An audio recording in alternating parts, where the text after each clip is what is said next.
Guys, সবাই কেমন আছেন? রেজওয়ানের আম্মু এই যে বিকেলে রান্না করতেছে রাতে খাবারের জন্য।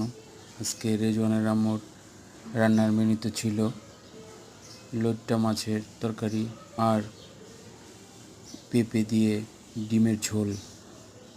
তো যারা লইট্টা মাছ প্লাস পেঁপে খেতে পছন্দ করুন তারা ভিডিওটি দেখতে থাকুন। এই যে রেজওয়ানের আম্মু ভালো করে মশলা দিয়ে লইট্টা মাছ রান্নার জন্য এই যে মশলাগুলো কষিয়ে নিচ্ছে।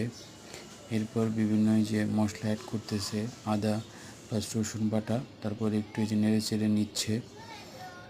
তারপরে যে কিছু আস্ত রসুনের কোয়া দিয়ে দেওয়া হলো। এখন এই যে লইট্টা মাছগুলো দিয়ে দেওয়া হয়েছে। এই যে এখন একটু ভালোভাবে নেড়ে চেড়ে লইট্টা মাছের সাথে মশলাগুলো মিক্স করে নেওয়া হচ্ছে। আপনারা দেখতে পাচ্ছেন কিছুটা স্বাদ মতো লবণ দিয়ে নেওয়া হলো। এরপর লবণের সাথে লইট্টা মাছগুলো রেজওয়ানের আম্মু ভালোভাবে নেড়ে চেড়ে দিচ্ছে। এই যে ডিম আর পেঁপের ঝোল প্রায় হয়ে আসছে। লইট্টা মাছগুলো যে ভালোভাবে নেড়ে চেড়ার পর ভালোভাবে কষানোর পরে যে পানি দিয়ে 10 মিনিটের মতো ঢেকে রাখতে হবে যেন ভালোভাবে হয়ে যায়। একটু পরে লইট্টা মাছ